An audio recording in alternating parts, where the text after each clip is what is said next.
Oh là là là là là. Ah là là là là. Salut à tous, c'est Sully Perfect. J'espère que vous allez bien, parce que moi, pas terrible. Oui, parce que bah, je viens de voir, enfin, je viens de voir. Oui, Clash of Champions. Eh oui, c'était la nuit dernière. Est-ce que j'aurais dû le voir en direct finalement, ce show? Hein, est-ce que j'aurais pas finalement dû le voir le lendemain, à tête reposée, parce que là, c'était difficile là. C'était difficile. On va en parler tous ensemble. Mais déjà un show qui était très perturbé, hein, comme vous avez pu le voir. Le Covid a encore frappé. Et puis en plus on a eu une blessure pendant un match. Bref, c'était le show de la poisse. Le show de la poisse tout simplement quoi. Et il a fallu bricoler et c'était compliqué. Donc on sait déjà que le match tag team féminin entre Jax Baszler et la Riot Squad a été annulé. Puisque Charly Caruso l'a confirmé dans le kick-off. Jax et Baszler étaient unable to compete, visiblement, même si sur Twitter, Baszler dit que c'est pas, elle a pas le Covid, hein, parce que quelqu'un a posé la question, ou en tout cas fait la réflexion, et en fait non, elle a pas le corona. Peut-être Jax. On n'en sait pas beaucoup pour l'instant actuellement. Et Nikki Cross a été aussi mise dans le paquet avec les deux autres. Unable to compete, ce qui fait qu'évidemment le match contre Bayley était annulé. Ils ont quand même réussi à trouver un match, une remplaçante, hein. Ils ont quand même fait un match dont on parlera tout à l'heure. Voilà, donc ça commençait déjà pas très bien. L'avantage au moins c'est que avec au final un match en moins, bon ben au moins on allait se coucher un peu plus tôt quoi. Voilà, et avoir un show digeste. Et d'ailleurs ça a été un show digeste, enfin plutôt digeste, qui a fait 3 heures. Voilà, c'est correct. On n'a pas dépassé la barre des 3 heures, ça restait encore décent. Et alors donc on va parler déjà de ce qui n'avait pas été annoncé. Et pour le coup j'avais raison, hein, je vous invite à regarder ma vidéo pronostic si vous ne l'avez pas fait. Au tout début de ma vidéo, je disais qu'il allait probablement avoir quelque chose autour du titre 24/7, puisqu'il n'y avait rien évidemment d'annoncé. Hein, c'est un peu la particularité de ce titre, hein, qui peut être joué sans qu'il y ait quelque chose de prévu, hein, bien sûr. Et en effet, dans le kick-off, on a vu R-Truth là qui arrivait déguisé avec une perruque et une barbe et une bassine un peu en mode chercheur d'or. Évidemment, c'est Gold Rush, hein, la tagline du show, donc c'est la ruée vers l'or. Donc il s'est un peu mis en mode chercheur d'or et avec sa ceinture dessus.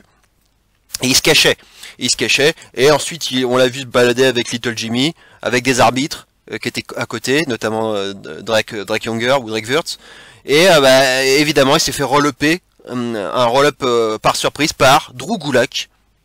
Pourquoi Drew Gulak? Me posez pas la question. Il est arrivé from out of nowhere et il lui a porté, comme vous pouvez le voir, un pin, et du coup il est devenu champion 24/7. Et oui, puisque Akira Tozawa, d'ailleurs il l'a dit dans ça, il le dira plus tard en promo, Drew Gulak, Tozawa, visiblement il s'est fait bouffer par des requins. Bon, au moins il y a eu une cohérence. On l'a pas vu, du moins pour l'instant on l'a pas revu. Et évidemment, à partir du moment où il perd le titre, Truth, comme je vous avais dit aussi dans ma vidéo pronostic, bah, il allait forcément le regagner plus tard dans un autre segment. C'est ce qui s'est passé. Il est arrivé avec sa bassine, R-Truth, et il a donné un coup sur la tête de Drew Gulak avec, et puis il a fait le pin comme vous pouvez le voir là, et il est devenu, justement, voilà pourquoi est-ce que j'ai pronostiqué ça, le 40e titre 24/7 déjà pour R-Truth. C'est pour ça que je pensais que ça allait arriver, vu que c'est le show qui consacre les champions, c'est le show des champions, c'est un show qui les met en valeur, donc je m'étais dit que c'était pour marquer le coup que R-Truth gagne son 40e titre durant ce show, et c'est ce qu'ils ont fait.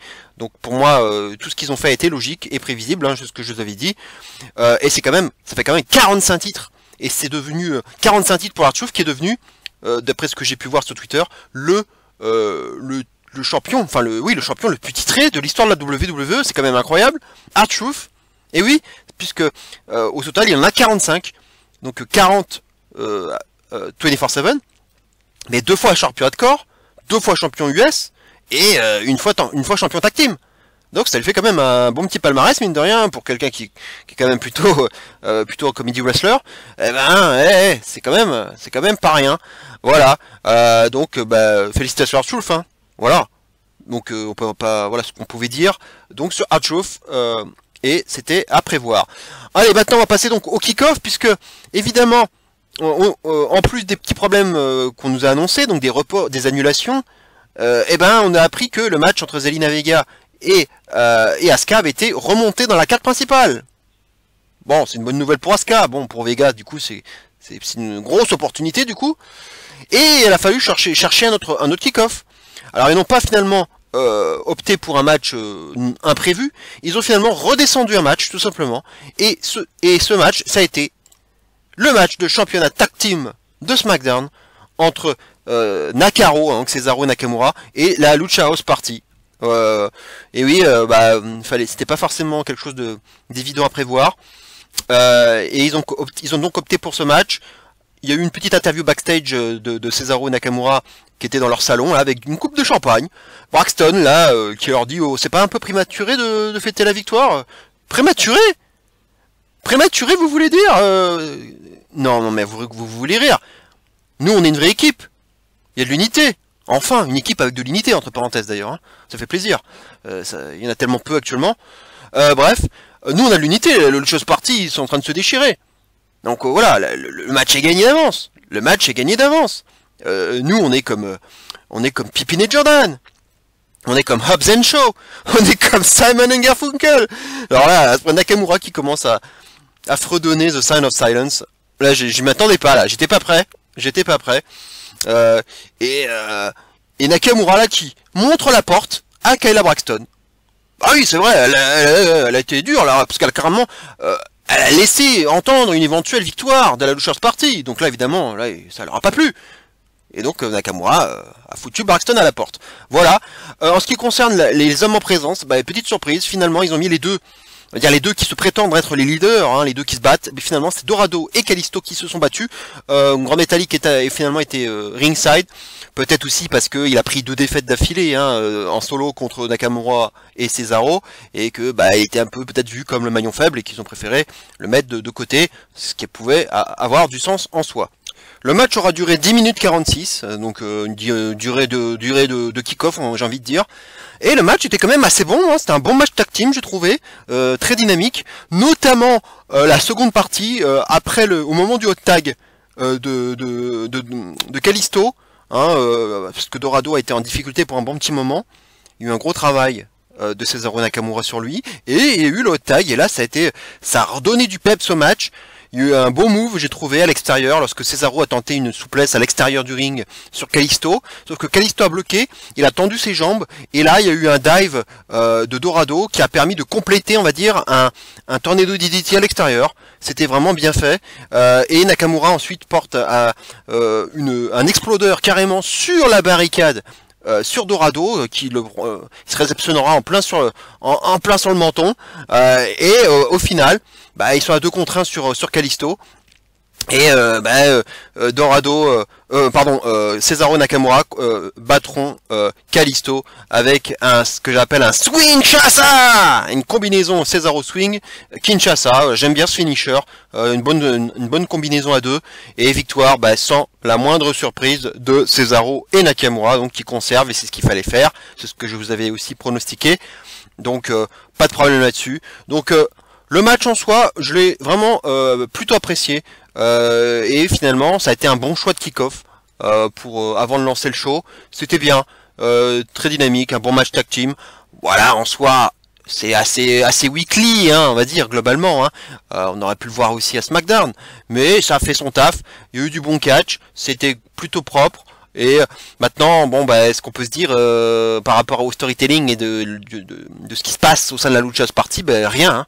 On nous a rien montré post-match. Ça s'est terminé comme ça. Maintenant, à partir du moment où on est dans un match de kick-off, en général, on nous raconte pas beaucoup d'histoires en kick-off.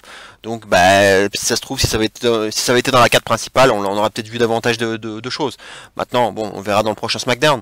Maintenant, Kalisto prend le pin. C'est peut-être aussi quelque chose à nous raconter là-dessus. Et ça va peut-être encore provoquer la merde. Maintenant, il faut aussi rappeler même préciser, que la draft dont je vous parlais déjà dans ma vidéo pronostic, hein, donc j'ai eu le nez creux, la draft a été officialisée, elle a été annoncée pour le SmackDown du vendredi 9 octobre et du lundi du Raw du lundi 12 octobre. Donc 9 et 12 octobre, la draft qui visiblement ne concernera que ces deux brands. NXT n'a pas l'air concerné, donc a priori pas de call-ups à attendre visiblement. Donc avec la draft à venir, c'est possible que justement cette tension qu'on nous montre au sein de la Lucha Party est faite pour justement splitter l'équipe et qu'il y en ait un, notamment je pense à Kalisto, parte peut-être du côté de Raw. Pas impossible, hein. Ça, on va suivre ça de très près. Maintenant, oui, c'est un peu dommage de ne pas avoir capitalisé sur la storyline actuellement. Ils ont coupé la fin du match, quoi, et on est passé à autre chose, quoi. Bon, tant pis, c'est bien dommage. En tout cas, Cesaro avait raison de dire backstage, enfin dans son salon, qu'ils avaient match gagné. Il avait raison. Voilà, donc la note, j'ai mis un petit 3 étoiles. Voilà, un petit 3 étoiles, c'est quand même très bien, hein. C'est très bien, ça lance bien le show. Et voilà, c'était même l'un des meilleurs matchs de la soirée, hein. Bon, c'est dire, hein, pour un match de kick-off, si c'est l'un des meilleurs matchs de la soirée, oui, ça en dit long sur ce qui va venir, hein. Bref, maintenant on va passer à la carte principale avec le ladder match comptant pour le championnat intercontinental entre Jeff Hardy, le champion, AJ Styles et Sami Zayn. Donc un bon choix d'opener pour moi, c'est ce que j'avais aussi pronostiqué. Je pense que c'était bien. De toute façon, en général, quand il y a un ladder match, j'ai envie de le voir en opener, quoi. Parce que c'est vrai que c'est toujours le truc le plus spectaculaire. Et pour lancer le show, c'est toujours la meilleure idée, j'ai envie de dire. Jeff Hardy avait opté pour un face paint finalement assez sobre, hein, par rapport à d'habitude, hein, pas très coloré pour une fois. Il avait un visage qui faisait un peu visage de cire, j'ai trouvé, mais c'était assez sobre pour le coup. Sami Zayn avait fait une promo aussi très énervé comme d'habitude durant le kick-off pour dire j'ai passé des consignes à tout le monde. Il faut m'appeler comme le vrai champion intercontinental. Faut arrêter avec ça. C'est moi le champion légitime. J'ai jamais perdu ce titre. Donc vous êtes en train d'appeler Jeff Hardy le champion. Non mais c'est pas possible ça, c'est moi le vrai champion. Et il a même menacé Booker T, parce que Booker T aussi il avait dit des choses qui lui avaient pas plu. Et du coup, Sami Zayn il lui a dit je te préviens, si je perds, si je suis pas champion ce soir, t'auras affaire à moi. Donc il avait même menacé Booker T, quoi. Et il avait demandé à Peter Rosenberg de se taire. Bon ça, pour le coup il avait raison. Voilà, donc on a un Sami Zayn très énervé. Donc on a ce match qui, sur le papier en tout cas, était possiblement le show stealer, hein, c'est ce que je vous disais dans ma vidéo pronostic. Hein. Le match aura duré 26 minutes et 43 secondes. 26 minutes et 43 secondes. Alors là, on voit bien qu'il y a eu un match qui a été retiré. Hein. Ils en ont probablement rajouté parce que, waouh, un opener aussi long, c'est quand même assez rare. Hein. Waouh. Putain, alors là, ils auront laissé le temps aux 3 hommes de s'exprimer, hein, ça c'est sûr. Hein. Alors on va pas bien sûr faire du play-by-play, ça serait horrible, mais ce qu'il faut dire, on va dire, pour aller au plus vite, c'est qu'il y a eu beaucoup de spots. C'est que au moins la stipulation de ladder match a été très très bien respectée à ce niveau-là, des spots très dangereux même. Jeff Hardy, il va mourir sur scène, hein, sous les projecteurs, comme dirait Dalida, c'est pas possible. Le gars, il est fou. On l'a vu avec son frère, hein, aussi, à All Out, hein, avec son accident, là. Le mec, il est taré. Le mec, il fonce sur une échelle qui est à l'envers. Il se met le bras en avant sur la petite partie pliante. Là, c'est super dangereux. Et là, quand il s'agrippe à une échelle en s'allongeant dessus pour éviter de tomber, et que Sami Zayn le bouscule, il retombe à l'extérieur. Il se fait sandwicher par l'échelle. Quoi. Ça aurait pu être très très dangereux aussi. Sami Zayn aussi a pris des gros bumps sur le dos, hein, surpassement sur l'échelle, sur le dos. Son dos était très très marqué, on l'a vu. Il a rebondi même sur une échelle, pareil. Boum, sur le dos. Il serait rebondi dessus, quoi. C'est incroyable. AJ Styles, pareil, il se prend un explodeur de Zayn sur l'échelle. Il y a eu aussi il y a eu plein de spots comme ça. Et évidemment, alors, c'était très prévisible. Parce qu'on a vu une échelle qui était très très haute. Et qui était déjà disposée à l'extérieur du ring. Et à un moment donné, il y a Zayn et Styles qui disposent une échelle à l'horizontale entre le ring et la table des commentateurs. Donc à partir de là, on se dit ouh, ça sent bon la Senton cette histoire. Et effectivement, alors bon, l'échelle malheureusement, elle s'est cassée la gueule dans un premier temps. mais Styles a bien su rebondir là-dessus, il a improvisé, il a projeté, il a même enfourché Sami Zayn sur la table des commentateurs, et en attendant, il a eu la bonne idée d'enlever la protection de la table des commentateurs pour bien disposer l'échelle, hein, pour pas que ça glisse. Et là, du coup, il a remis Zayn sur l'échelle, et puis bon, voilà, Hardy, il est fou, il monte sur l'échelle, en plus qui était peut-être un peu trop près, donc j'avais un peu peur. Et il a fait la senton, et heureusement il est bien retombé, il a fait ça correctement, mais le spot était spectaculaire. Là, c'était vraiment magnifique, hein, rien à dire. Donc là, c'est bon, il y a eu des petits sons qui ont été ajoutés, hein, bien sûr, hein, des This is Awesome notamment, ou des bruits d'encouragement aussi, hein, pour donner un peu d'ambiance. Sami Zayn, il s'énerve, il projette Hardy à l'extérieur contre la barricade, il en peut plus, et puis il va chercher dans sa veste quelque chose, et puis finalement il va chercher deux menottes. Donc là on se dit ah oui, c'est pas idiot, effectivement il a le droit de le faire, hein, sur le principe. Il va voir Jeff Hardy, et puis lui enfonce carrément la menotte dans l'oreille, hein, puisqu'effectivement il a un grand écarteur, il a des écarteurs, donc évidemment son oreille il a un trou énorme, hein. Alors ça rappelait forcément le spot du tournevis, hein, dans le Hell in a Cell contre Orton, évidemment.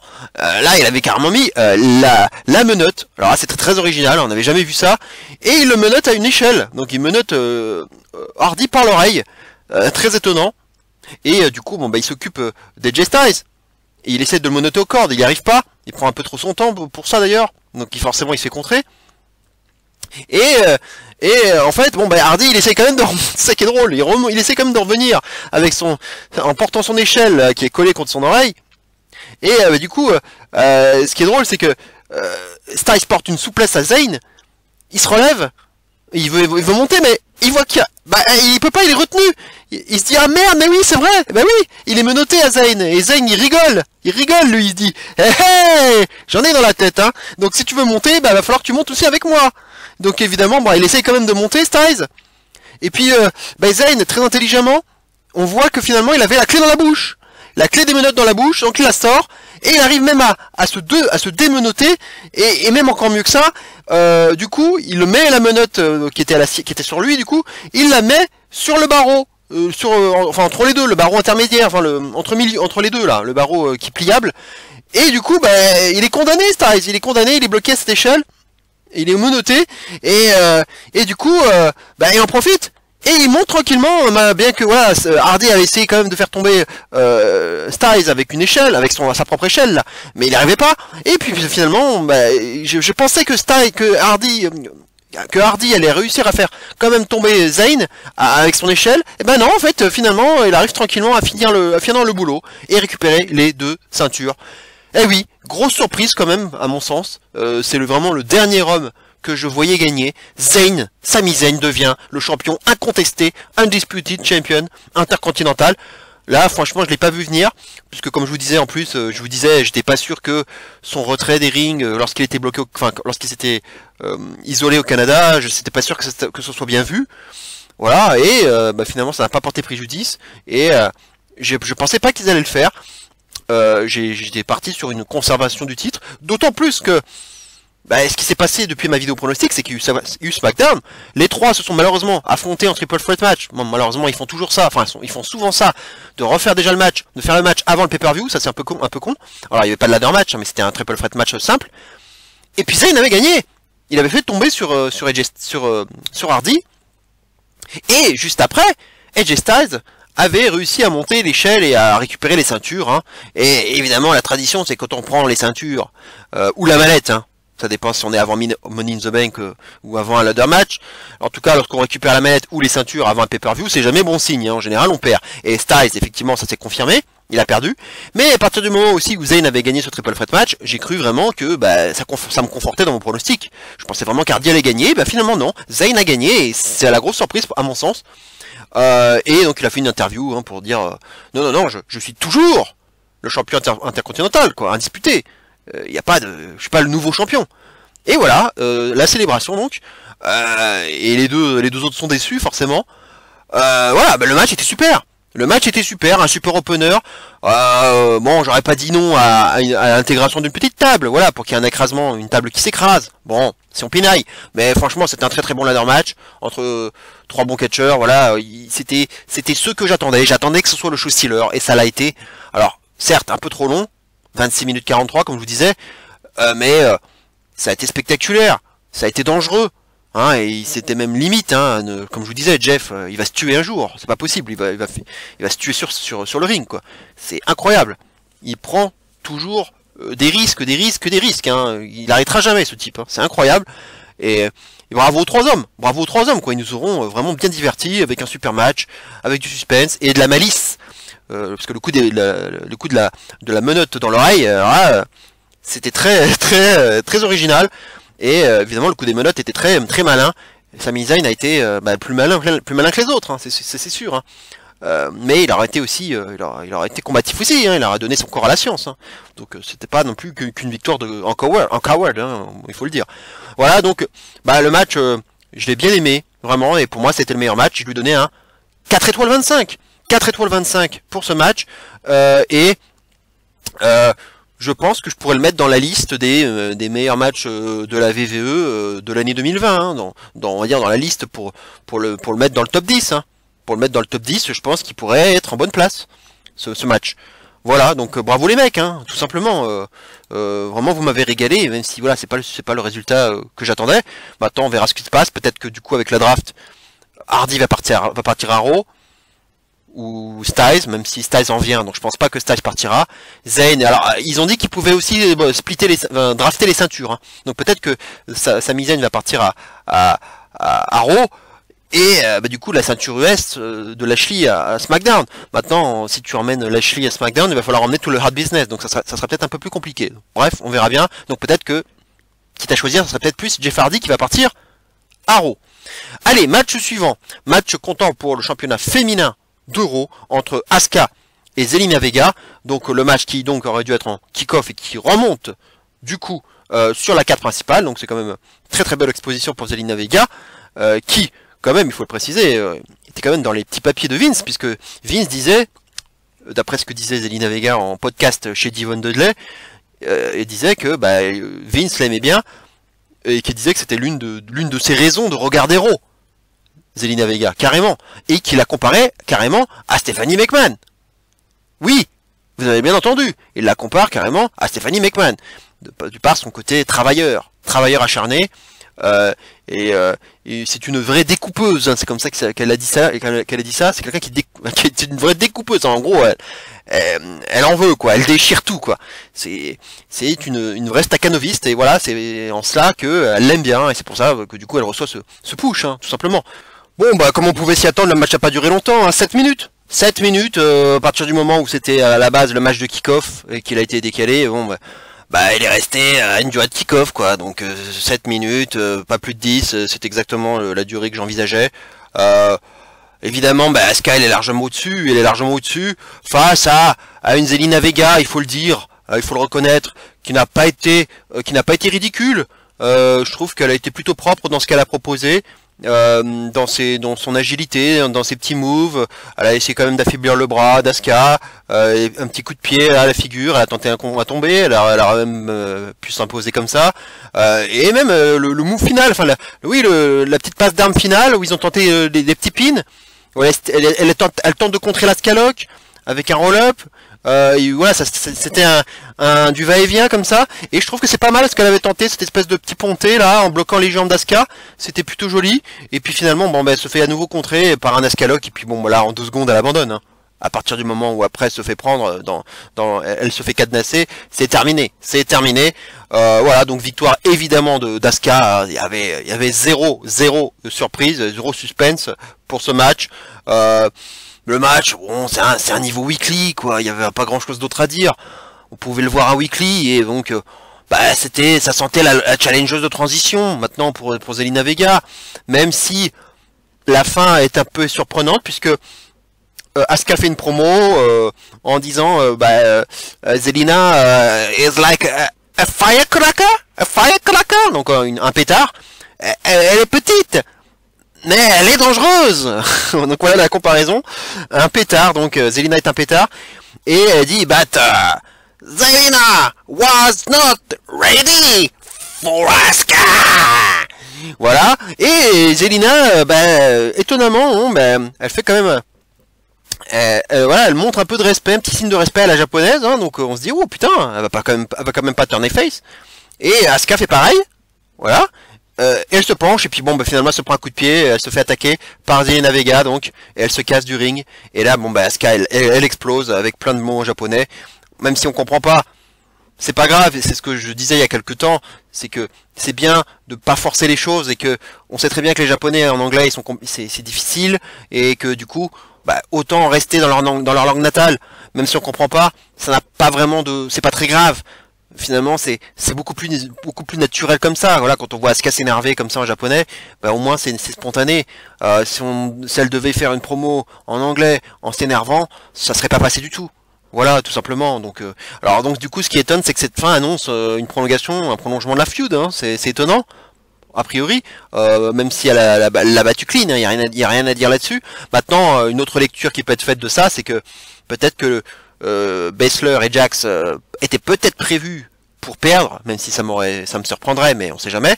Elles étaient peut-être prévues pour perdre les titres, pour lancer enfin Baszler, peut-être plutôt Baszler, oui, puisque Jax a déjà été fait, et lancer enfin Baszler dans la course contre contre Asuka, pardon, mais que du coup, vu qu'elle est indisponible, même si elle dit elle-même sur Twitter qu'elle n'a pas le Covid, bref, peut-être que du coup ils ont décidé de prolonger la feud avec Zelina Vega. C'est peut-être ça l'idée. Maintenant, oui. Alors, ils ont dit que Arrow, ils allaient address the situation. Hein, ils vont régler la situation des championnats par équipe. Donc, ce soir, Arrow, on va le savoir. Donc, on va voir ce que ça va donner. J'espère qu'ils vont pas rendre les titres vacants parce que bon, si c'est le Covid, voilà, c'est une histoire de quelques jours, hein, peut-être 15 jours, pas plus. Donc, ça serait bête de rendre les titres vacants pour ça. Donc, ils vont peut-être faire un petit tournoi. Je sais pas. On verra bien. On verra bien ce qu'ils vont faire. Parce qu'il n'y a pas beaucoup d'équipes, hein, c'est ça le problème. Donc Zelina Vega, on va dire que c'est un peu encore la solution de transition, mais une transition qui partit pour durer peut-être plus longtemps que prévu. Voilà, donc plutôt pas mal. Zelina, elle s'en sort avec les honneurs. Note de 83 dans tout K20 quand même, il faut le rappeler. Cette note incroyable de 83 que personne n'a oublié sans doute. Voilà, mais voilà, Asuka est bien trop forte et le match niveau weekly, la note, bon, je lui donne un petit 2,5. Un petit 2,5, ça vaut pas plus, je pense, 2 étoiles et demi. Allez, on passe au match suivant, match de championnat des États-Unis entre Apollo Crews et Bobby Lashley. Donc, avec finalement Ricochet qui accompagnait bien Apollo Crews et le Hard Business qui était là, mais sans Cédric Alexander. Donc là aussi, on pouvait se poser des questions, Covid, pas Covid. Forcément, quand il manque quelqu'un qui normalement doit être là, on peut se poser des questions. Et Shelton Benjamin finalement partira d'ailleurs, étonnamment, il sera pas resté. Donc on se retrouve avec une configuration finalement équitable, avec Ricochet et MVP à l'extérieur. Donc chacun pour épauler les deux adversaires sur le ring. Le match, 8 minutes 15. C'était complètement un match de weekly, hein. Alors là... il y avait pas grand chose d'autre à dire sur ce match qui était banal au possible. Là, on peut pas dire grand chose de plus que ça. Ce match ne me laisse même pas de grands souvenirs. Vous voyez, enfin, ouais, il y a eu les moonsaults, les shooting stars de Lashley, le frog splash. C'est propre, hein, voilà. Mais c'est fade. C'est fade en fait. Il ressort pas grand chose de ce match au final. Donc au final, il se fait cueillir. Bobby Lashley arrive à accueillir Apollo Crews avec son sorte de choc slam là, une grosse mise au sol avec une main. Et puis là, full Lashley quoi. Et à partir du moment où la full Lashley est cadenassée, c'est terminé. Hein. C'est comme la Scaloc tout à l'heure. Voilà, abandon d'Apollo Crews. Qu'est-ce qu'on en a à foutre quoi. Et il n'y avait pas de suspense. Évidemment, il fallait que Bobby Lashley conserve son titre. C'est ce que je vous avais dit dans ma vidéo pronostic. Et voilà, il y a rien eu d'autre. Parce qu'effectivement, on aurait peut-être éventuellement pu penser à Retribution, puisque il y a eu des petites interactions là entre Retribution et Hard Business à Raw la semaine dernière. Non, Retribution pas là. Peut-être dans l'ambulance match, qui sait. Hein, on en reparlera tout à l'heure. Mais là, non, rien. Hein. Rien du tout. C'était le match on fait le match, on le termine, et puis terminé. Voilà, c'était... Bienvenue à Monday Night Raw, les amis. Je pensais que j'étais là pour regarder un pay-per-view, ben non, j'étais encore à Monday Night Raw, là c'était Sunday Night Raw, du coup, pour le coup, là, c'est... Qu'est-ce que vous voulez que je vous dise? Le match était banal, j'ai mis un petit 2,5, encore comme le match d'avant, un petit 2,5, quoi. Mais là, de toute façon, après cet excellent opener, ben on enchaînait, on arrivait dans cette faille spatio-temporelle, là, on arrivait dans cette dimension Raw. On arrivait dans les weekly là, de toute façon. Bref, ben on va continuer, hein. Match suivant, match tag team d'Euro entre les Street Profits et Andrade et Angel Garza. Hein, le match que j'attendais évidemment avec impatience. Hein. C'est vrai qu'on l'avait jamais eu, c'était un match inédit. Alors il y a eu une petite promo hein, backstage avec les latinos qui là nous vendent l'unité justement. Hein. Donc c'est toujours le truc qui me fait peur hein. Quand on parle d'unité en général, c'est que ça sent pas bon pour la suite. Mais ils font genre, oui, quand l'un commence sa phrase, l'autre la termine. Ah ouais, carrément. Là, ils sont carrément, c'est la grosse unité là, pour le coup. Donc, eux, ils disent ouais, we want the smoke, c'est ça. Ils disent we want the smoke, les Street Profits. Eh ben nous, on est le feu qui va les éteindre. Et évidemment. Garza qui drague, qui fait un petit coup d'œil là de dragouilleur à l'intervieweuse. Hein. Il est insatiable. Ce Garza. Bon bah le match encore durée et qualité weekly, hein, j'ai envie de dire, hein, 8 minutes 14. 8 minutes 14, bah c'est à l'image de SummerSlam quoi. C'est encore un match que j'aurais pu voir 1000 fois à Raw. Et comme on l'a déjà vu 1000 fois à Raw de toute façon entre ces deux équipes, voilà. Bon, on a donné quand même une belle exposition, je trouve, à Dawkins. Un peu, ça m'a surpris. Il a fait pas mal il a fait les hot tags. Je l'ai trouvé très présent. Montesford beaucoup moins. On a vu quand même encore le fait de nous vendre l'unité cette fois-ci, véritablement de l'unité au sein des Latinos lorsque Montesford tente un dropkick après avoir projeté dans les cordes Garza, Andrade. Sauf que Garza intelligemment retient Andrade dans les cordes. Pour que du coup et que l'autre fasse son saut chassé dans le vide. Et voilà, là on nous vendait déjà le retour de l'unité, hein, véritablement, hein, comme il l'avait dit en backstage. Et donc le match avance d'une façon très très classique, j'ai envie de dire. L'oncle tag de Dawkins. Et c'est là que bon Garza prend un risque, on va dire déjà avec un Spanish Fly de la 3ème corde, qui était déjà très bas. C'est-à-dire avec peu d'amplitude, il a failli retomber sur la tête, il m'avait déjà fait très très peur. Dégagement à ce moment-là de Ford, dégagement, et là les deux restent à terre un petit moment, l'arbitre regarde si tout va bien. Bon, Garza finalement il arrive à se relever, il porte même un gros coup de genou sur Ford, et puis c'est là que l'arbitre du coup fait le signe de croix. Puisque visiblement il est vraiment blessé alors il tombe à l'extérieur. On voit ensuite des soigneurs pour s'occuper de lui. Andrade du coup il finit le match tout seul et bon on abrège et finalement il n'y a pas eu grand chose puisque Dawkins lui portera son spinebuster, donc son cash out et là dégagement à 2,5 hein, dégagement d'Andrade, mais non. L'arbitre compte jusqu'à 3 et victoire des Street Profits.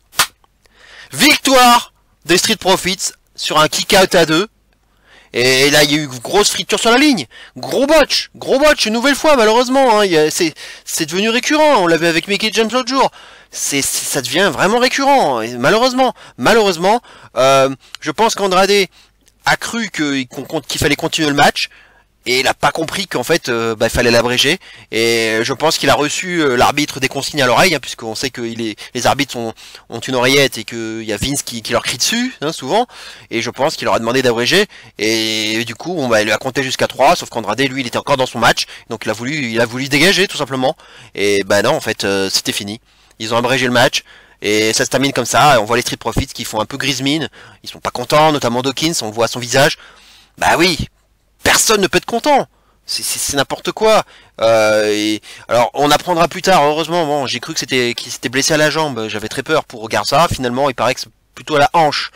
Et que ça pourra aller. Ça devrait aller pour Garza. Donc ça, c'est quand même la bonne nouvelle.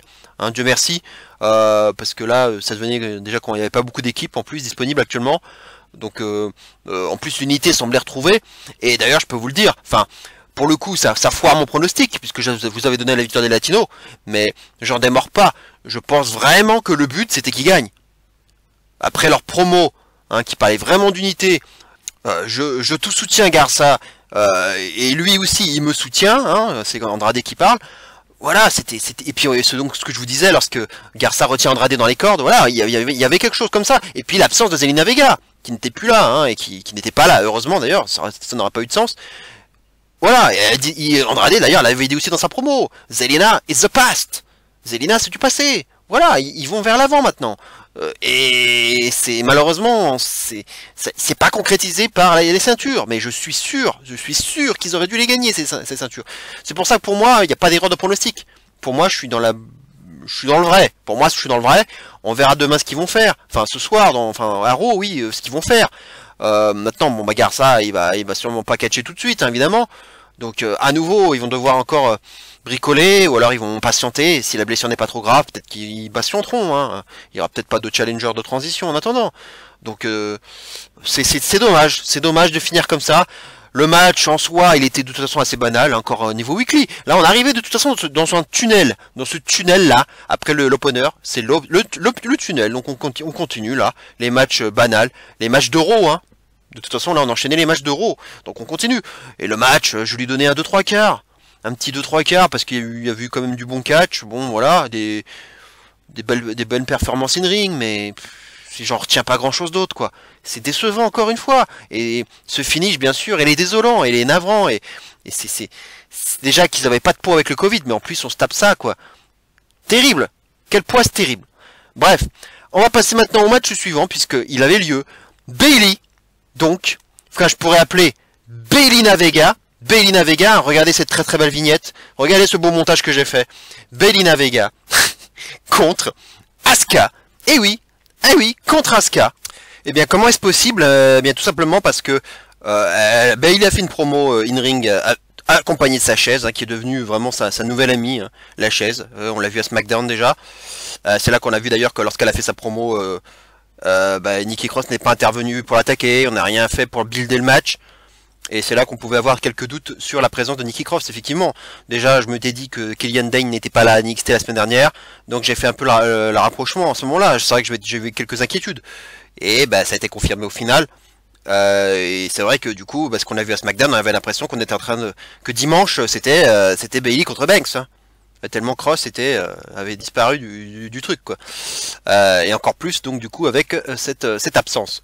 Donc elle a fait un Open Challenge, hein, elle a dit bon, je suis quand même un role model, hein, donc voilà, moi je vis par l'exemple, donc moi je peux donner une opportunité à qui que ce soit, voilà, bon Nikki, elle est unable to compete, hein, tant pis pour elle, hein, elle laisse passer sa chance, hein, elle avait une chance au titre, tant pis pour elle, hein, voilà, mais donc bon voilà, elle a commencé un peu à fanfaronner.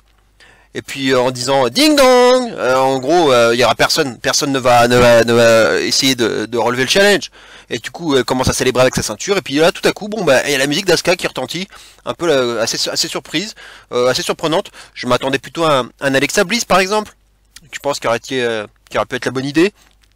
Donc on remet quelqu'un qu'on a vu et qui a déjà lutté dans la soirée. Donc du coup ça fait penser à SummerSlam où Asuka avait déjà combattu 2 fois. Dont notamment contre Bayley, hein, donc elle refait le coup. Mais ça montre qu'on fait vraiment confiance à Asuka, donc ça me fait plaisir, parce que je l'aime beaucoup Asuka, donc je suis content de voir qu'on lui fait confiance comme ça. On voit que c'est une taulière, et voilà, dès qu'ils sont dans la merde, on fait appel à elle pour dépanner, donc ça c'est très bien de voir ça. Bon le match, il n'y a pas eu de match, quasiment pas, ça a duré 3 minutes 38, voilà. Une petite attaque au bras, sur Asuka, mais on est vite parti à l'extérieur après, et puis tout à coup Bayley elle a utilisé sa nouvelle amie, la seule amie qui lui reste, à savoir la chaise, et voilà, coup de chaise, et puis voilà, disqualification, victoire d'Asuka par DQ, donc on pouvait faire que ça, hein, c'était le seul truc qui permettait de protéger les deux, et puis on pouvait pas aller bien plus loin, puisque c'est un match qui a été booké à la dernière minute, donc pas le temps de le préparer, hein, il pouvait pas faire bien plus. Maintenant, on peut se poser la question, est-ce que ça aurait été la même fin avec Nikki Cross? Ça, c'est intéressant. C'est pas impossible. Ils auraient pu faire la même fin avec Nikki Cross, hein, puisque effectivement la chaise est devenue la nouvelle meilleure amie de Bayley, donc c'est possible que la fin eût été la même. Et le post-match également, puisque qu'est-ce qui passait alors que Asuka avait disparu du champ de la caméra, hein, elle a complètement disparu. Asuka, elle était en train de se pavaner à l'extérieur avec sa ceinture. Bayley, et puis là, poum, coup de chaise derrière le dos, et c'est Sasha Banks qui arrive, donc par surprise, donc au moins avec la caméra on l'a pas vu venir. Sasha Banks qui arrive, et du coup elle arrive, bon, on arrive sur le ring. Alors elle avait sa minerve, donc au moins il y a de la cohérence, elle vend encore sa blessure lorsqu'elle avait tourné heel, hein, Bayley, bien sûr, hein, elle a toujours sa minerve, même si bon, la jambe ça va, il y a rien, puisque elle s'était pourtant fait exploser la jambe aussi, hein, c'est pas grave. Et du coup, alors que Bayley avait récupéré des kendo sticks, bon bah elle a réussi à le récupérer, et finalement elle donne plusieurs coups de kendo stick à Bayley. Elle prend une chaise, elle veut la balancer, mais Bayley s'en sort, elle sort du ring à temps, et voilà, face à face finale donc entre Bayley et Banks, et nous voilà déjà lancés donc sur la route de Hell in a Cell. Comme je vous disais dans ma vidéo pronostic, c'est une autoroute, il faut absolument que Bayley et Banks s'affrontent dans la cage pour le titre de SmackDown, il le faut absolument, absolument, sinon je serais vraiment très très énervé et très déçu s'ils le font pas. Donc on se donne rendez-vous, on se donne déjà rendez-vous fin octobre, hein, dans un peu moins d'un mois, pour en parler. J'espère vraiment qu'ils vont le faire. Ce serait vraiment idiot de ne pas le faire. Même si c'est bête pour Nikki Cross, parce que bon, alors bon là, ouais, on va peut-être la mettre à l'écart un petit peu, mais ils vont sûrement le faire le match. Bon bah Nikki Cross va le faire, je pense. En weekly on aura le match, mais ça donnera rien. De toute façon, on sait qu'on est lancé sur la feud entre Bayley et Banks pour le titre. Voilà, il y a pas d'autre échappatoire. Même la draft n'y changera rien. De toute façon, la feud, elle est entre les deux. Donc, allons jusqu'au bout des choses maintenant. Voilà. Le match, bah, il n'y a pas eu de match, donc j'ai même pas envie de noter le match. Il n'y avait rien, et puis c'était pas préparé, donc c'était plus presque un segment en fait, cette histoire. Bref. Allez, maintenant, on va passer au match suivant, l'un des co-main events. Et bien, c'est finalement l'ambulance match entre Drew McIntyre et Randy Orton pour le titre de la WWE. Je suis déjà surpris par le choix, puisque je voyais vraiment ça en main event, notamment par rapport à des choses, à des petites surprises qui auraient pu se passer à la fin, dont je reparlerai plus tard. Je voyais pas le Jay versus Reigns en main event, surtout pour la durée que ça aurait pu faire à la base, ou à laquelle on aurait pu penser. Je voyais pas ça en main event. Bon, on en reparlera aussi après. Bref, on a commencé donc par ce match. Et cet ambulance match aura quand même été assez long, à 21 minutes 35. On leur a laissé vraiment pas mal de temps. Et bah, c'est un match par étape. Hein, c'est un match par étape.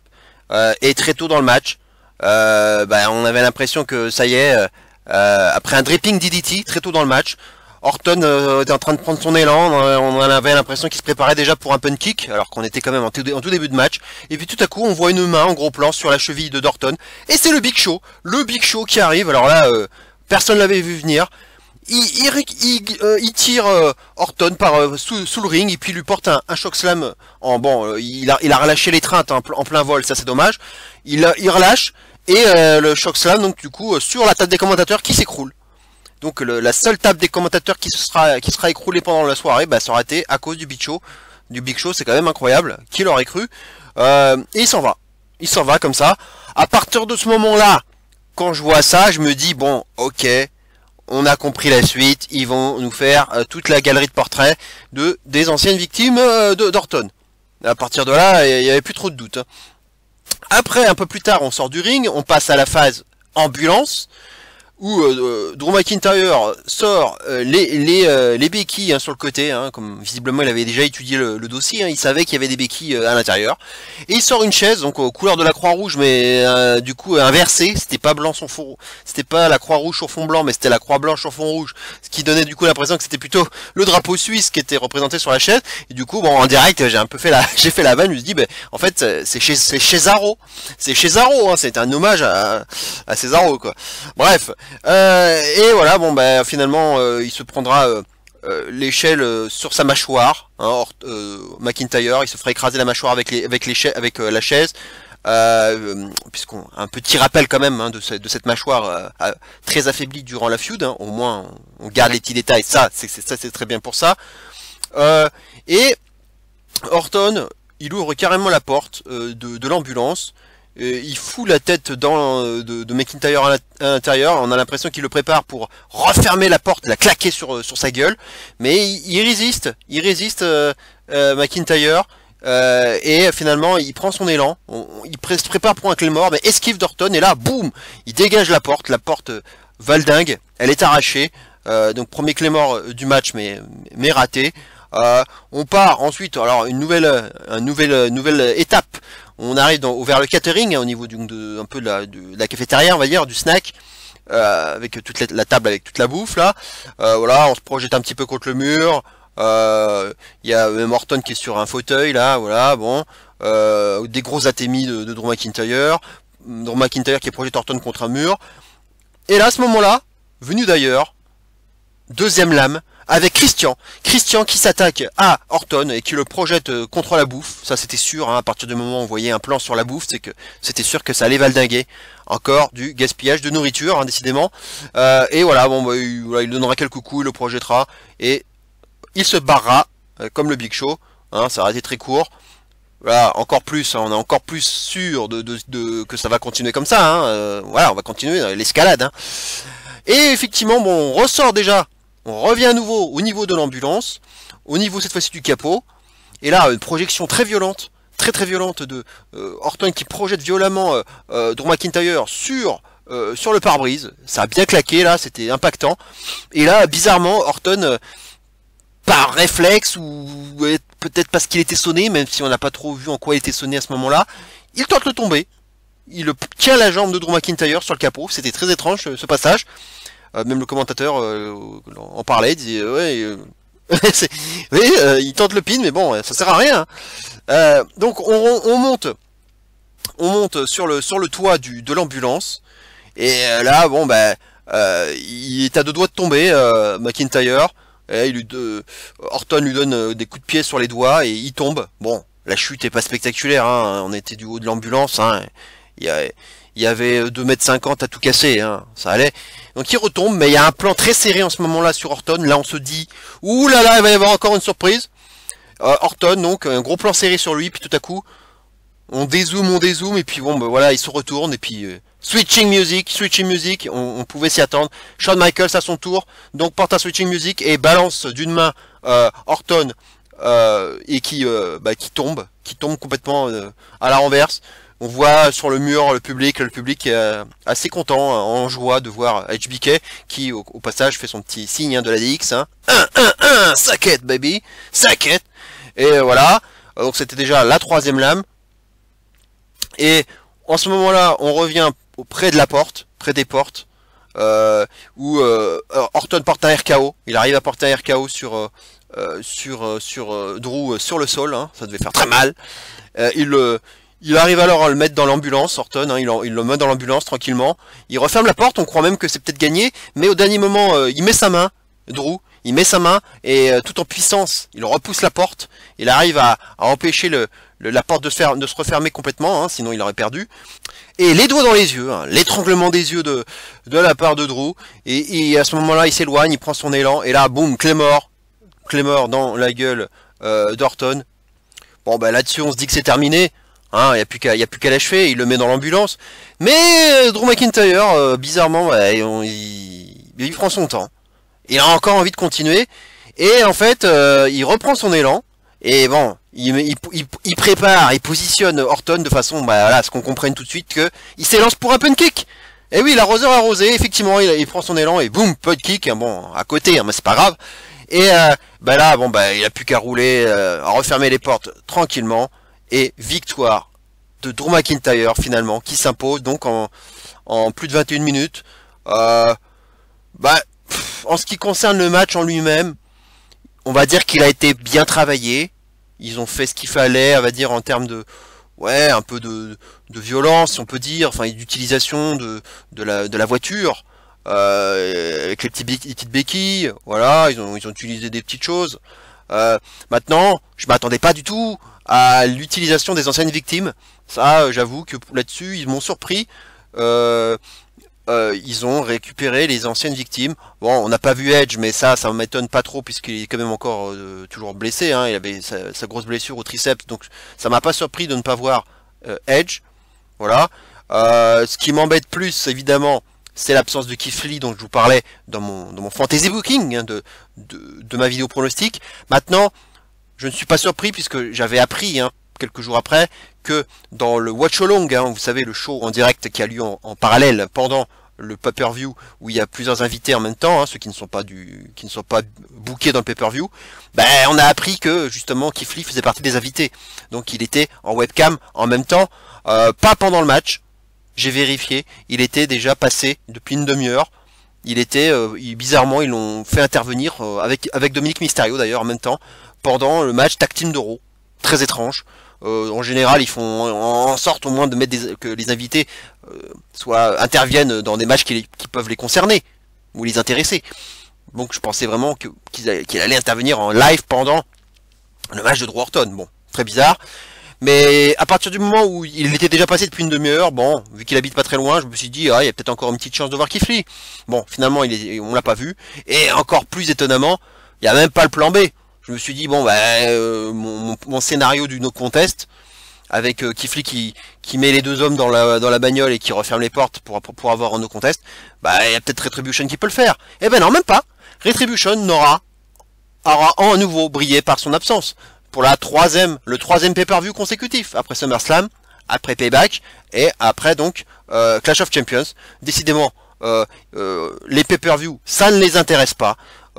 Seulement Raw les intéresse. Hein, ce sont des anti, c'est même pas des anti-VVE, ce sont juste des anti-Raw.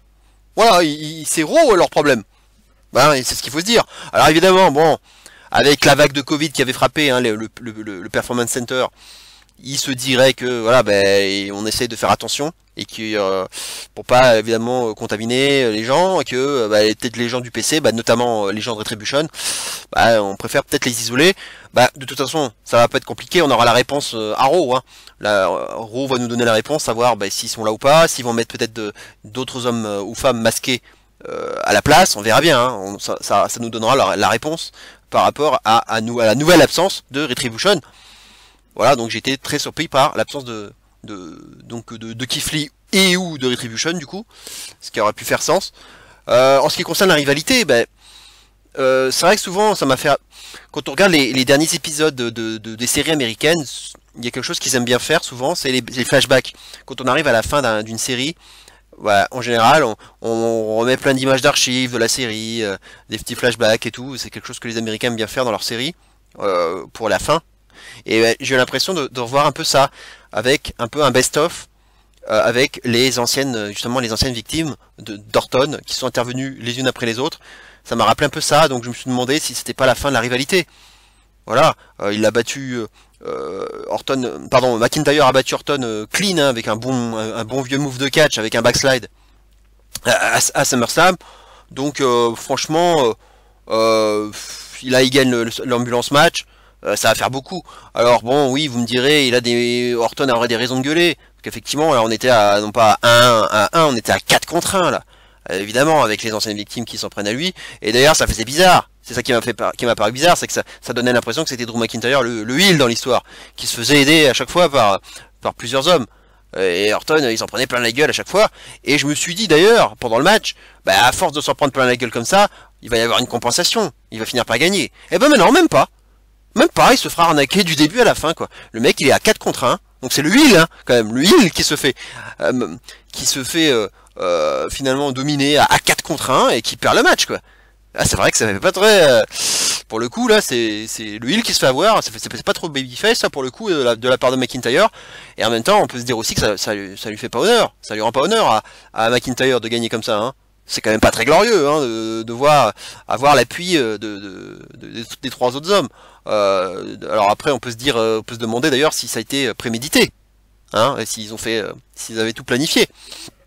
Pas possible, mais on le saura peut-être jamais d'ailleurs au final. Hein. Bon, Pourquoi pas, hein, après ça peut avoir du sens, hein, évidemment, ce sont les anciennes victimes, bon, ils peuvent le faire. J'aurais préféré que ce soit du Keith Lee, qu'on a vu, qui était omniprésent dans la feud pendant un mois là, plutôt que les vieilles victimes. Bon, qu'on passe à autre chose quoi. Donc bon bah là j'ai l'impression que les vieilles rumeurs d'Orton champion qui défendrait son titre ensuite contre Edge, j'y crois un petit peu moins là maintenant. Hein. Ça devient de plus en plus difficile, hein, puis surtout le temps que Edge revienne. Et puis bon, la feud, ce qu'elle va encore continuer, bon, il y a encore Hell in a Cell, on verra bien. Maintenant, est-ce qu'ils vont refaire un match dans la cage? Est-ce peut-être qu'Orton pourra utiliser ça justement, dire bon là, il y a eu trop d'interventions là, je veux un match avec une cage là, dans le Hell in a Cell, au moins sans intervention possible. Ils peuvent le faire comme ça, ou un triple threat match, comme je vous le disais dans ma vidéo pronostic, avec Keith Lee, triple threat match, dans la cage aussi, ou peut-être justement Orton, McIntyre, mais avec Keith Lee qui serait peut-être l'arbitre spécial. Ça pourrait être intéressant aussi, Keith Lee arbitre spécial du match, hein, on savoir qu'est-ce qu'il va faire, et pour qui il va être, voilà, est-ce qu'il va être impartial, etc.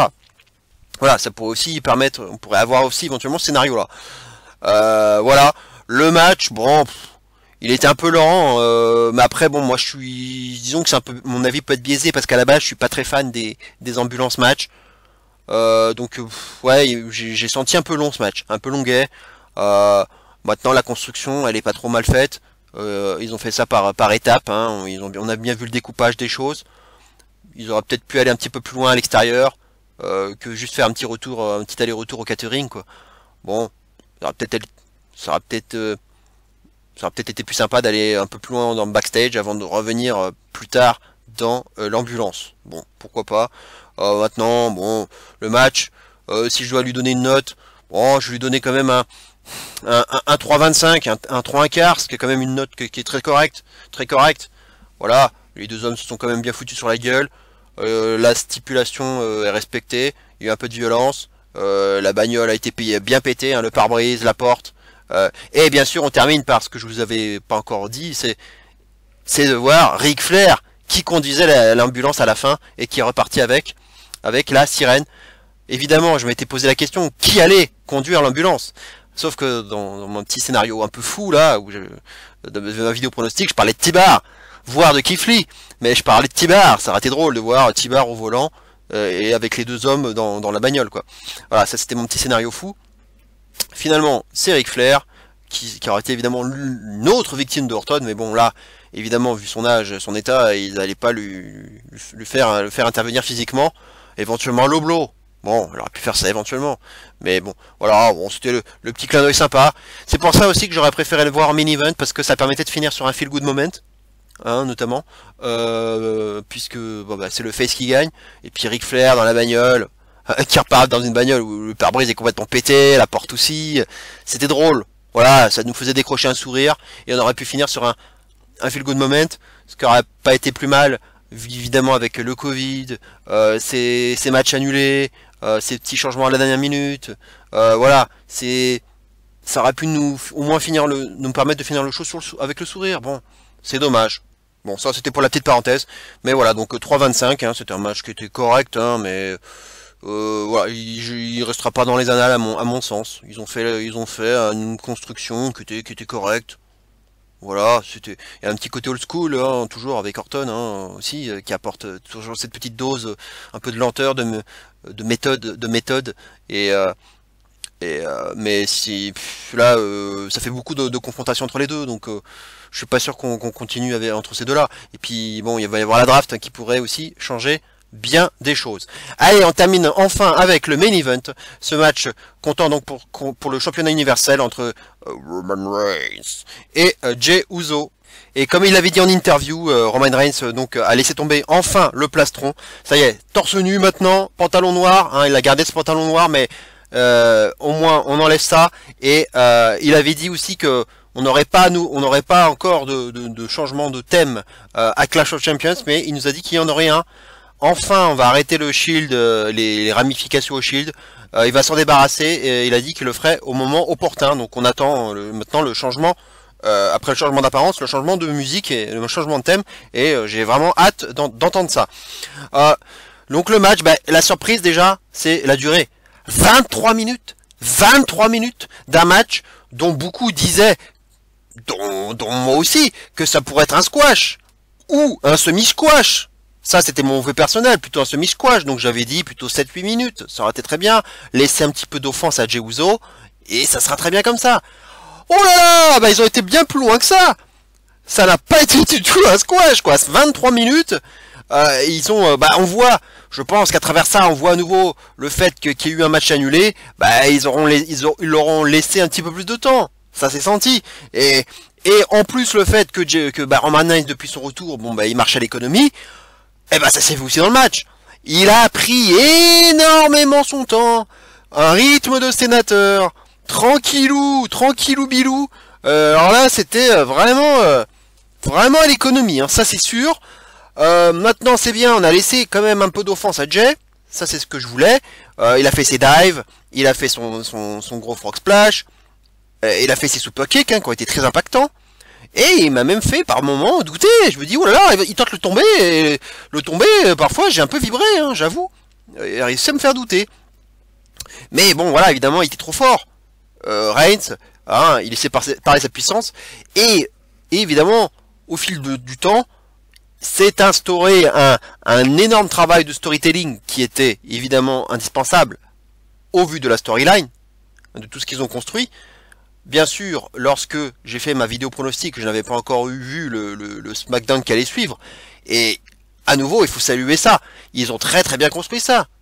À nouveau, hein, là on parle vraiment le moment où Jey Uso dit en fait à chaque fois moi c'est on dit which one, lesquels des deux tu es là parmi les deux jumeaux, et c'est vrai, lesquels des deux tu es, on te reconnaît même pas, alors que Jey, toi Reigns, oui, toi t'as été le champion que tu es, hein, évidemment, toi t'étais sur le toit à chaque fois, donc dans la famille c'était toujours toi au-dessus, mais moi voilà, mais moi aussi, à ton avis, moi je peux, tu te trompes peut-être à mon compte, hein, moi je peux aussi être celui qui nourrit la famille, mes enfants, tes neveux, je pourrais être celui-là. Et puis bon, mais ils ont fini finalement avec un Superman Punch, qui a été le premier coup porté par Reigns, hein, du coup, dans la feud. Et voilà, avec une très très bonne promo, mais Reigns dit, tu prendras jamais ce titre. Tu prendras jamais ce titre, je suis le Tribal Chief, le chef de tribu. Et voilà. Et donc on a à nouveau mis ça sur le tapis, bien sûr, pendant le match, avec vraiment quelque chose de très très récurrent dans le match, c'est que Reigns voulait à tout prix que Jey Uso le reconnaisse comme le chef de tribu, donc comme le Tribal Chief, et on entend souvent le terme, enfin l'expression acknowledge me, donc reconnais-moi, admets-moi, reconnais que je suis le chef de famille, le chef de tribu, et pas toi.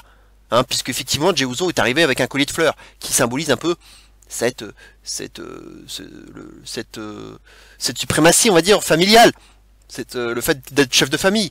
Et il avait posé ce collier de fleurs sur le coin, hein, sur le poteau. Et il y avait aussi ça en jeu. Hein. Mais c'est vrai que le match était un peu monté. J'ai eu l'impression de voir un peu finalement un I Quit match. Un I Quit match où, justement, pour gagner le match, il fallait que, enfin en tout cas pour Reigns, il fallait que il prononce ses mots, et que Jey Uso prononce les mots. Ok, I acknowledge you. Ok, je te reconnais comme le chef de tribu. Et comme ça, il gagnait le match. Et encore plus avec la fin, dont on parlera tout à l'heure. Donc, voilà, une domination normale de Reigns, hein, forcément. Et de petit à petit, sa force prend de plus en plus le dessus. Et le marave, il donne des gros uppercuts. Et puis, il l'enchaîne surtout avec deux spires. Deux gros spires. Voilà, il continue à toquer, à le chambrer, à le provoquer. Un moment qui est sympa aussi, c'est quand il y a eu un gros splash de Jey Uso sur le ring, hein, sur Reigns, et qu'il se dégage pendant le tombé avec un low blow. Reigns qui se dégage avec un low blow, c'est quelque chose que j'avais pas souvenir d'avoir déjà vu dans le passé. Un dégagement très malin, hein, vicieux de Reigns en portant un low blow derrière, du coup, derrière le dos enfin même à l'abri, on va dire, des yeux de Charles Robinson, hein, de l'arbitre, hein, il pouvait pas le voir. Et on l'a vu ensuite, on l'a vu en gros plan, il était en train de rigoler, il souriait. Hein, il prenait du plaisir, hein, sadique, hein, à faire ça. Et voilà, donc on est parti petit à petit vers ce moment un peu plus dramatique, Donc où il voulait à tout prix qu'il le reconnaisse comme le chef de tribu. Et là, il commençait à s'énerver parce que l'autre, à un moment donné, il lui met la tête devant la caméra et il lui dit, mais je suis le boss, je suis le chef de la tribu. Voilà, et c'est ma WWE. Donc maintenant, ce que tu vas faire, là, je te lève la tête là, et maintenant tu vas le faire. Tu vas me reconnaître là. Allez, tu le fais.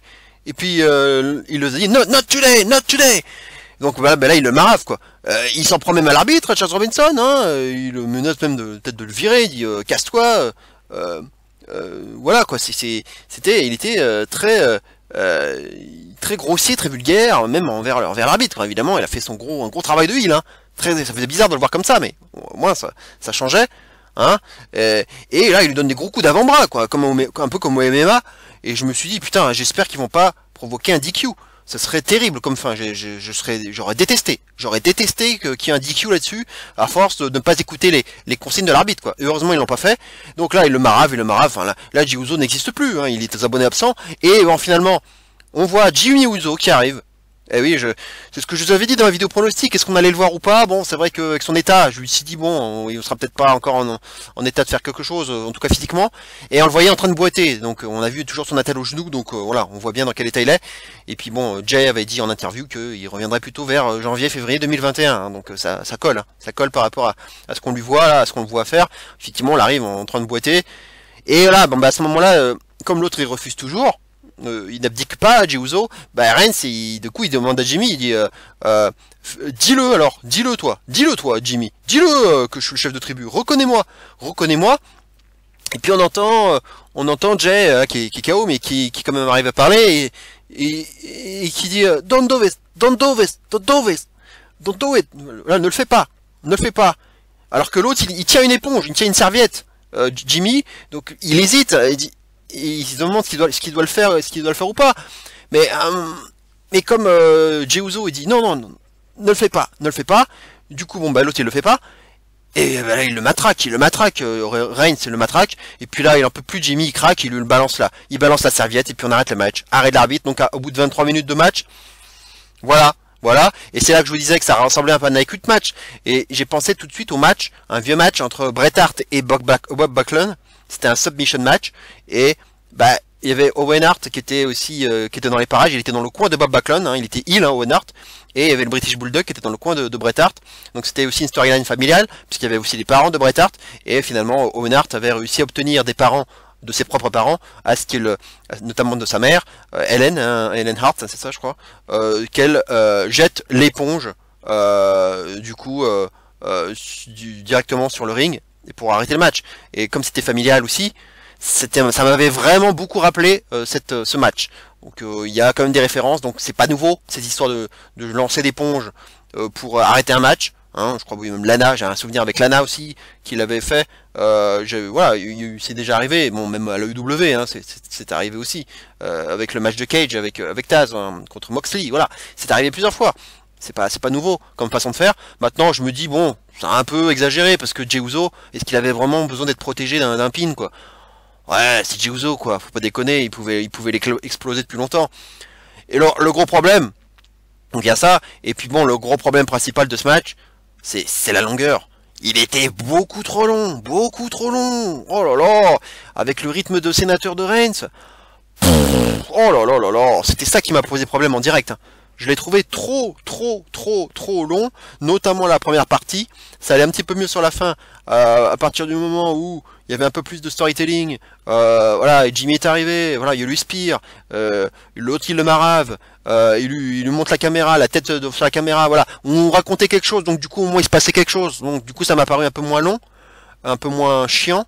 Mais la première partie là, oh, c'était une purge à ce moment-là, parce que il y avait des trous. Il y avait des gros trous quoi dans ce match. C'était difficile à suivre là à ce moment-là. Moi j'en avais ras le cul. Et je suis persuadé qu'ils auraient pu faire aussi bien en faisant bien plus court.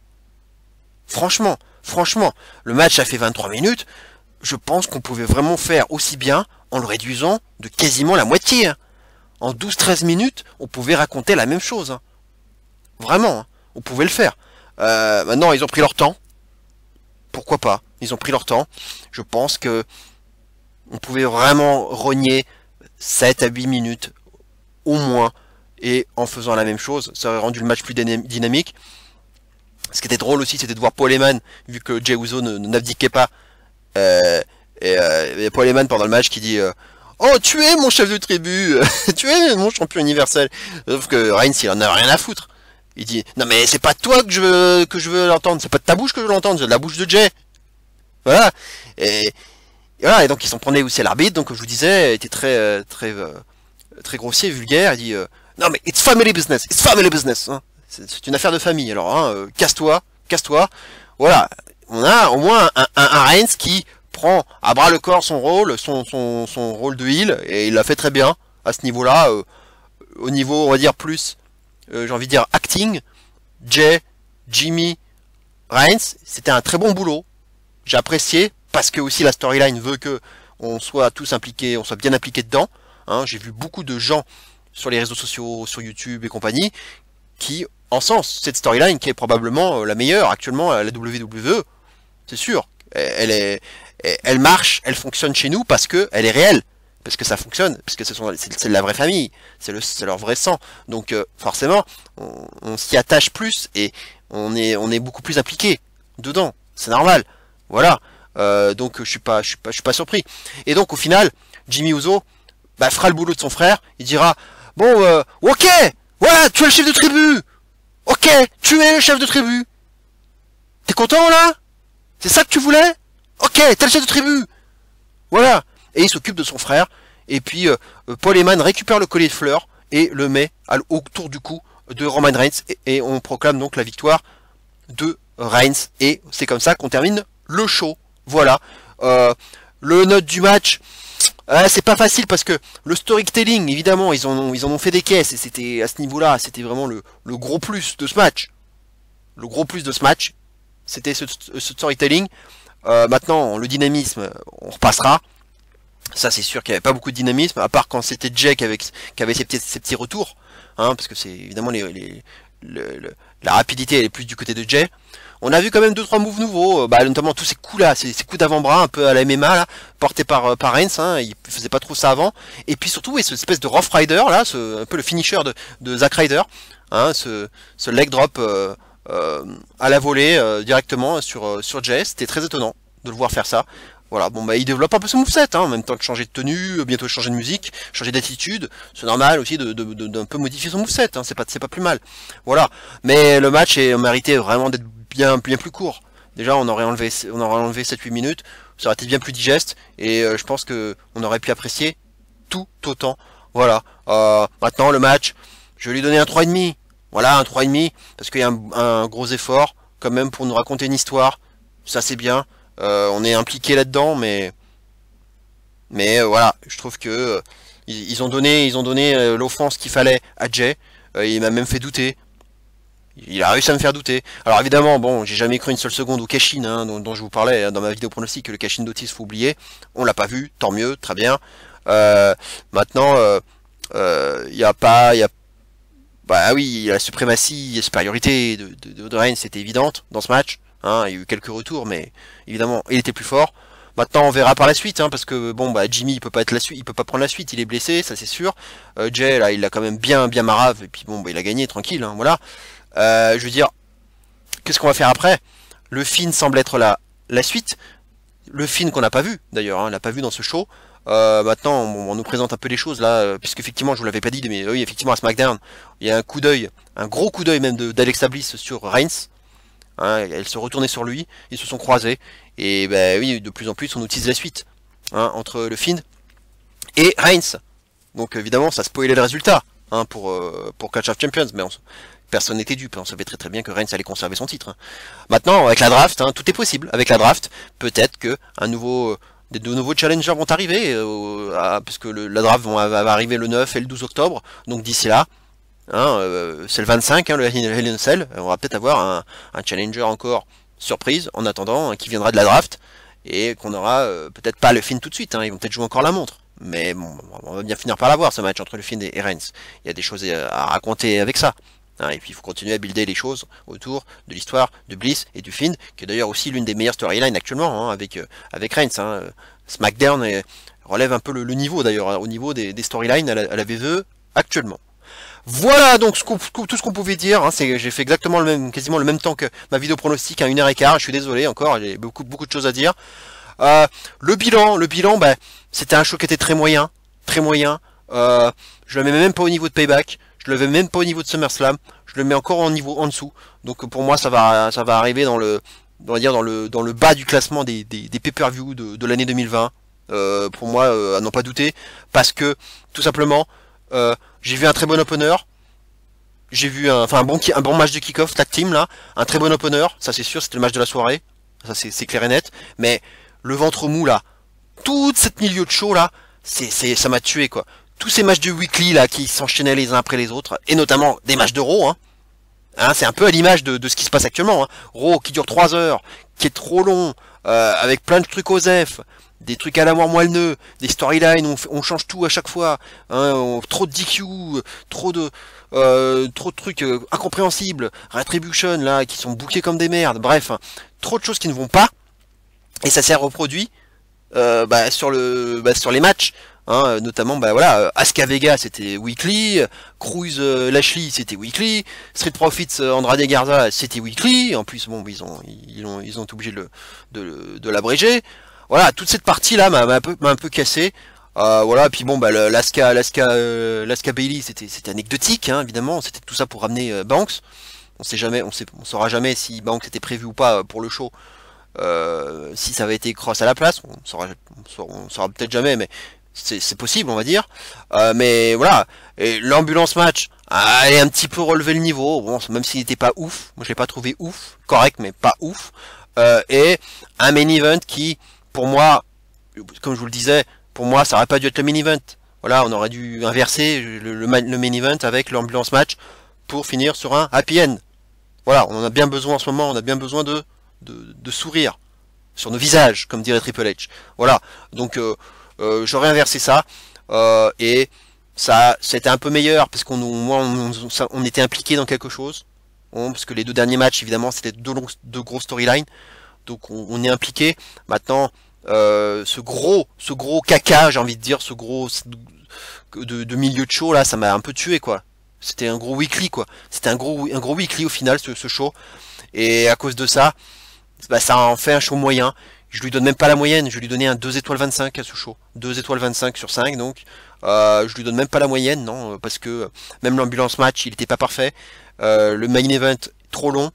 Donc même quand il y avait des bonnes choses, il y en avait des mauvaises aussi pour contrebalancer.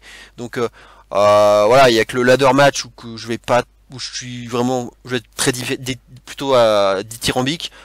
Même l'opener, même le match de kick-off. Mais voilà. Il y a trop de choses qui n'allaient pas quoi, et qui en faisaient un show finalement, un show OSEF quoi, un show OSEF, un show de transition. C'est terrible de dire ça, mais on est sur un show de transition, un show OSEF, avec un seul changement de titre au final, hein. Un seul changement de titre, 8 matchs, 8 titres défendus et un seul changement de titre. Je ne tiens pas compte bien sûr du titre 24/7, hein, bien entendu. Donc un seul titre, donc le titre de Sami Zayn, hein, c'est un peu la surprise d'ailleurs. Hein. J'aurais donné un seul titre aussi, mais c'était plutôt Andrade Garza. Mais bon, malheureusement ça s'est pas fini comme on voulait, comme on l'espérait, enfin comme je l'aurais espéré en tout cas. Maintenant on ne sait pas si les titres leur auraient été destinés ou pas. On le saura peut-être. Je crois que des news disent que, je crois, bon, c'est encore Melzer, donc il faudra se méfier, mais qui dit que ça aurait été quand même une conservation des titres. Moi, j'en suis pas sûr du tout. Je suis très sceptique à ce sujet. Bref, voilà. Je vous remercie de m'avoir écouté pour cette longue vidéo. Mes amitiés, comme d'habitude, à Jay Marxens, à Papy Catch, à Enzo et Cody des rebuts du catch, qui vont un peu parler aussi du show jeudi dans la semaine, si j'ai bien compris. Donc j'ai hâte d'avoir leurs avis. Je crois qu'ils n'ont pas été non plus très emballés par ce pay-per-view, mais globalement j'ai pas vu non plus beaucoup d'avis positifs en cette journée de lundi en tout cas. Bref, on verra bien. En tout cas, merci de me liker, de liker la vidéo, de vous abonner à ma chaîne, hein, c'est très important pour ma visibilité, hein, vous le savez. Le nombre d'abonnés quand même augmente un petit peu, donc je suis content. Petit à petit, on va se rapprocher des 300 abonnés, donc c'est très bien. Donc j'espère qu'on va continuer comme ça et que vous apprécierez mon travail. Je vais essayer de faire aussi un travail de concision. Je sais c'est pas facile car je suis toujours très bavard et car très passionné en matière de catch. Voilà donc, passez une excellente semaine, portez-vous bien, et d'ici là, bien entendu, n'oubliez surtout pas, et plus que jamais, vive le catch, et cero miedo! Ciao tous!